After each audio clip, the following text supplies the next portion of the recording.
وەک هەمووانتان دەزانن پارتی دیموکراتی کوردستان ئەمڕۆ ڕۆژی یەکەمی کۆنگرەی چواردەهەمینی بوو. کۆنگرەی چواردەی پارتی دیموکراتی کوردستان هەر ئاوا ینی کۆنگرەیەکی ئاسایی نییە بە حکمی ئەوەی پارتی دیموکراتی کوردستان گەورەترین حیزبی کوردستان و عێراقیشە. جگە لەوەش سەرۆک بارزانی کە سەرۆکی پارتی دیموکراتی کوردستانە وەکو مەرجع و سەرۆکی تەواوی نەتەوەی کوردستان نەکرد لە باشووری کوردستان. بۆیە ئەمە بۆتە ئەوەی کە چاودێرانی سیاسی بەوردی سەرنج بخەنە سەر ئەم کۆنگرەیە و ڕووداوەکانی ناو کۆنگرە و دوای کۆنگرەش.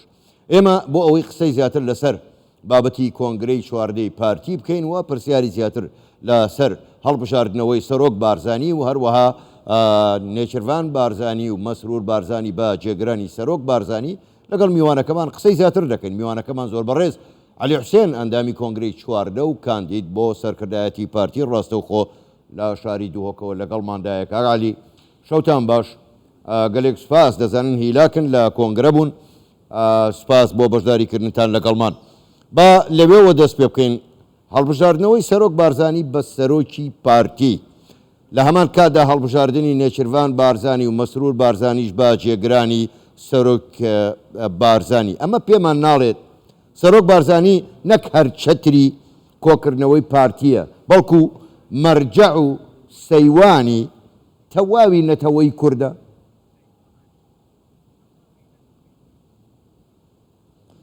زۆر سپاس ئەو کاتێ ئێوە و هەموو بینەرانی کوردستان 24 باش.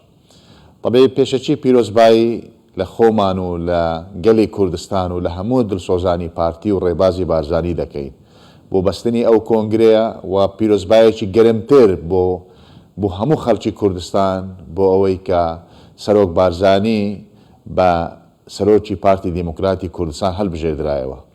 پارتی دیموکراتی کوردستان ئەو حزبە مێژوویەی کە لە تەمەنی سەرۆک بارزانیدا لە خەبات و تێکۆشاندایە و ملەتی کورد و ئەو قۆناغی ئێستای کوردستان پێویستێکی زۆری و گەورە بە ئەزمون و بە پێگە و ڕێبەرایەتی سەرۆک بارزانی هەیە. چونکە سەرۆک بارزانی نەک هەروەکو سەرۆکی پارتی دیموکراتی کوردستان بەڵکو کاریزمایەکە لەسەر ئاستی کوردستان و عێراق و ناوچەکەش و مەرجەعەکە بۆ کورد و کوردستانیان و ئەمە هێزێکی تر بە پارتی دیموکراتی کوردستان دەداتنەوەکو بزاوێکی نیشتیمانی و نەتەوەیی بۆ ئومێد بۆ ئایندەی کوردستان و ناوچەکە.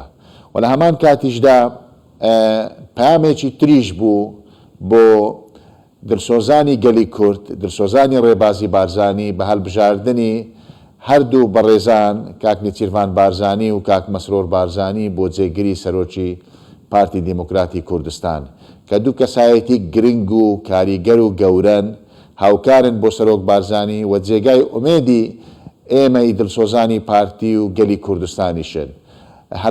هەڵبژاردننی ئەو دوو بەڕێزەش بۆ جێگرانی سەرۆک بارزانی ئەمەش بەڕاستی پامێکی گرنگ و هێزێکی گەورە بە پارتی دیموکراتی کوردستان و بە نیشتیمان پەروەرانی ئەو وڵاتە و کوردستانیان ئەدات. زۆر باشە کاک عەلی، پێشنیازی ئەوە هەیە کە سەرکردایەتی پارتی هەڵبەت بە خۆ دەزانی نزیکەی 150 کەس خۆیان بەربژێر کردەوە بۆ سەرکردایەتی پارتی. پێشنیازی ئەوە هەیە کە سەرکردایەتی لە 51 کەسەوە بکرێتە 61 کەس.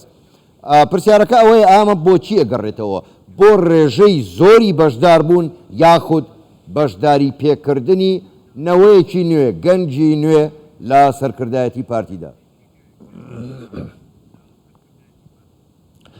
طبعی پارتی حزبێکی گرنگە لە ناوچەکە و حزبێکی گەورەیە و لە سەرمستەوای کوردستان حزبی یەکەمە و لەسەر ئاستی عێراق و ناوچەکەش حزبێکی حیساب بۆ کراوە.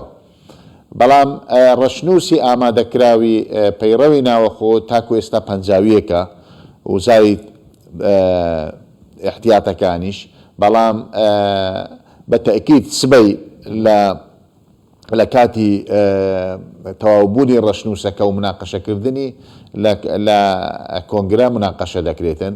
بەڵام بە تەئکید پارتی ئەو سەرکردایەتی ئێستا یان ئەو ژمارەیە کە ئێستا بە تەئکید گۆڕانکاری بەسەردادێتن هەر کۆنگرێک لە کۆنگرەکانی حزب نەوەیەکی تازە نەوەیەکی بڵێن خوێنێکی تازە دێتە ناو سەرکردایەتی پارتی و پێمان وایە ئەو سەرکردانەی پێشوو ئەوانەی خاوەن ئەزمون لە ناو سەرکردایەتی پارتی و مەکتەبی سیاسی و ئەو ئەندامانی سەرکردایەتی کۆنگرەی سێزدەش بە تەکید بەشێک لەوانیش و بەشێکیش لە خوێنی تازە ئەوانەی کە ئەو کادرانەی خاوەن ئەزمون و خاوەن شەهادە و خاوەن ڕابردوویەکی پڕ لە تێکۆشانن و ئەزمونیان هەیە بە تەکید ئەو سێ زیرە تێکەڵاو دەبن لە سەرکردایەتی داهاتووی پارتیدا. زۆر باشە کاک عەلی، ئێوە بۆ خۆ دەزانین بۆ حیزبی یەکەمی کوردستان گەورەترین حیزبن لە سەر ئاستی کوردستان، ئەرکتان قورسترە، بەرپرسیارەتیشتان زیاترە. ئەگەرچی هێشتا زووشە بۆ ئەو پرسیارە، بەڵام پێم خۆشە ڕاوسەرنجی ئێوە بزانم بەگشتی بەرنامەتان بۆ دوای کۆنگرە بۆ ڕێکخستنەوەی نێوماڵی کورد بە تایبەتی تر پەیوەندیەکانتان لەگەڵ یەکێتی نیشتیمانی کوردستان چۆنە؟ ئەوڕۆ لە کۆنگرەش ئەو بابەتانە باس کرا دوای تەبیعی پەیداچوونەوە بە پەیڕەوی ناوخۆی حزب بە پێی هەلومەرجی ئێستا و ینی سەردەمیانە و پرۆگرامی پارتیش بە پێی پێداویستیەکانی ئێستا و گۆڕانکاریەکانی ڕابردوو بەرنامەی ئایندەمان بە تەکید پێداچوونەوە لە پەیڕە و لە پرۆگرام کراوە و سبەینێش مناقەشەی لەسەر دەکرێت و بە تەکیدیش پارتی بەرنامەی خۆی ئەبی لە ڕووی جەماوەری لە ڕووی پەیوەندیەکانی لەگەڵ حزب و لایەنە سیاسیەکان و لەگەڵ بەرنامەی لەگەڵ چۆنیەتی مامەڵەکردن لەگە بەغدا و لەگەڵ ناوچەکە بەگشتی و بە تەکید لە ئەو بابەتەی پەیوەندی لایەنە سیاسیەکانیش بە تایبەتی ئەوانەی دۆستی ئێمان ئەوانەی هاوپەیمان بووین ئەگەر گرفتێک لێرە و لەوێ هەبیتن بە تەکید پارتی دوای کۆنگرە ئەو هەنگاوانەی دەبیت چ لەسەر ئاستی کوردستان و چ لەسەر ئاستی عێراقیش. کاک عەلی، ئەوەی کە مایەی سەرنج بوو ئەمڕۆ ئەوە بوو کە گوترا دەستگایەک بۆ سکاڵا دروست دەکرێت.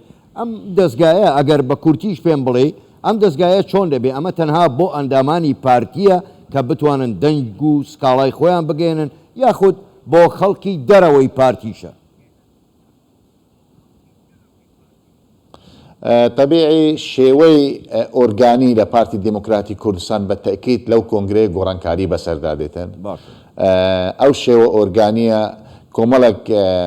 کۆمەڵک ئۆرگانی تازە دروست دەبن. ئەو ئۆرگانانە ڕەچاوی پێگە و مەقامی بارگەی بارزانی دەکرێت و لە هەمان کاتیشدا دیاریکردنی ئەندامی چۆنیەتی مەکتەبی سیاسی و چۆن و بە چ شێوەیەک مامەڵە لەگەڵ دەکرێت. ئەو ئۆرگانەی کە باس کرا جەنابی سەرۆک بارزانی بۆ ئەوی پەیامەکانی ڕاستە و خۆ بگەتە جەنابیان بە تەکید ئالیەتێکی گرنگ و پێویستە بۆ ئەندامانی حزب بۆ کادرانی حیزب، بەڵام بە تەکید لەلایەکی تریشەوە دەرگا بۆ هاوڵاتیش دەکرێتەوە، بەڵام بەپێی پارتی حزبی حاکمە ئەوڕۆ حکوومەتمان هەیە لە ڕێگا پەیوەندیدارەکانیش بە تەکید جەنابی سەرۆک بارزانی سەرۆکی هەموو لایەکمانە لە کوردستان، چونکە حکوومەت و سەرۆکایەتی هەرێمیش بە تەکید بەدەستی پارتیەوەیە و جەنابی سەرۆک بارزانی مەرجەعە بۆ هەموو لایەکمان. باش کاک عەلی، با بێمە سەر بەشداریکردنی ڕێژەی ژنان هەروەکو لە ڕاگەیەندراوەکانیش داهاتوو بوو. دەڵێ ژمارەکە لە ١٠٠ بۆ 125 بەرز دەکرێتەوە. پرسیارەکە ئەوەیە ئایا هەر ڕێژەی بەشداریکردنی ژنان بۆ لە 125 یاخود بەشداریکردنیشیانە لە سەرکردایەتی پارتیدا؟ طبیعی ڕێژە 125 بەشداریکردنە لە کۆنگرە بەڕاستی و ئێمە تەمەنا دەکەین کە بۆ کۆنگرەکانی داهاتوو هیچ ڕێژەیەک نەمینی ئافرەت بە توانای خۆیان سەر بکەون بەبێ کۆتا، بەڵام بە تەکید پارتی دموکراتی کوردستان گرنگی بەو بابەتە دەدا و لە پەیامی سەرۆک مەسعود بارزانی و راپۆرتی سیاسیش ئیشارەت بەو بابەتە دراوە و لەو کۆنگرێش بە تەکید ڕەچاوی پێگەی ئافرەت دەکرێتن بە پێی پێویستی قۆناغەکە بە پێی ئەو ڕێژەیە کە دانراوە بۆ ئەندامانی سەرکردایەتی. زۆر باشە زۆر بەڕێز علی حوسێن ئەندامی کۆنگرەی چواردە و کاندید بۆ سەرکردایەتی پارتی ڕاستەوخۆ لە دوو هۆکەوە لەگەڵمان بووی گەلێک سوپاس بۆ بەشداریکردنتان لەگەڵمان سوپاس بۆ ئێوە ماندوومان کردی شەوتان باش.